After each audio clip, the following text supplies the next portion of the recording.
एक तरफ भारत बांग्लादेश के रिश्तों में तल्खी, दूसरी तरफ पाकिस्तान और चीन से बढ़ती नज़दीकी और अब मक्का रक्षा समझौते की ओर बांग्लादेश का झुकाव।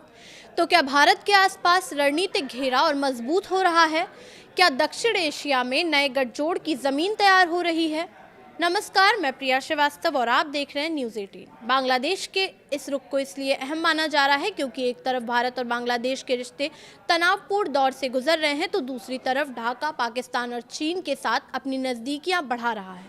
अब मक्का रक्षा समझौते में शामिल होने की संभावना से इस पूरे घटनाक्रम को और ज़्यादा महत्वपूर्ण बना दिया है।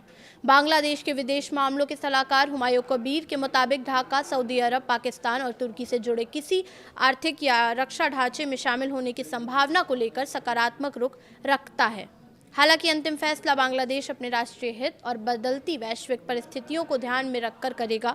अब समझिए कि आखिर मक्का रक्षा समझौता है क्या। सऊदी अरब, पाकिस्तान और तुर्की ने 7 अगस्त को मक्का में इस रक्षा समझौते पर हस्ताक्षर किए थे।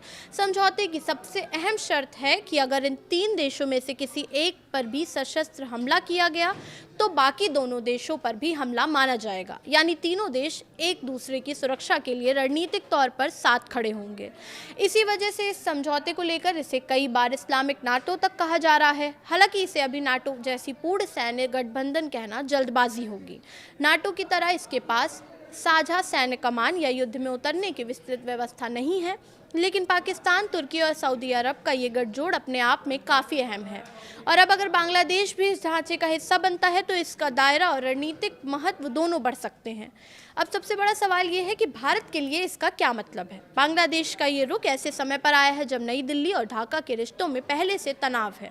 2024 में शेख हसीना सरकार के सत्ता से हटने के बाद दोनों देशों के संबंधों में लगातार खटास देखने को मिली है। बांग्लादेश की अंतरिम सरकार भारत में शेख हसीना के रहने और वहां से राजनीतिक गतिविधियां करने को लेकर कई बार नाराजगी जाहिर कर चुकी है। इसी तनाव का असर दोनों देशों के शीर्ष नेतृत्व के संपर्क पर भी दिखाई दे रहा है।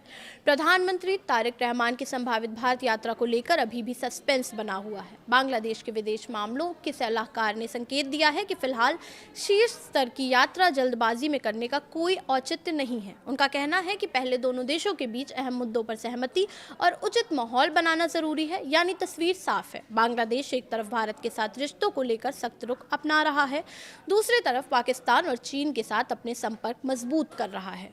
और अब सऊदी अरब, पाकिस्तान और तुर्की से संभावित आर्थिक या रक्षा ढांचे में शामिल होने के संकेत दे रहा है। ऐसे में बड़ा सवाल सिर्फ बांग्लादेश के शामिल होने का नहीं है। सवाल ये है कि क्या दक्षिण एशिया और मुस्लिम दुनिया में बन रहा ये नया रणनीतिक समीकरण भारत के लिए नई चुनौती खड़ी कर सकता है। आने वाले दिनों में बांग्लादेश इस समझौते को लेकर क्या फैसला करता है और भारत इस बदलते समीकरण का किस तरह जवाब देता है, इस पर सबकी नज़र टिकी हुई है। फिलहाल इस वीडियो में इतना ही। ऐसे ही और वीडियोज़ के लिए देखते रहिए न्यूज़ 18।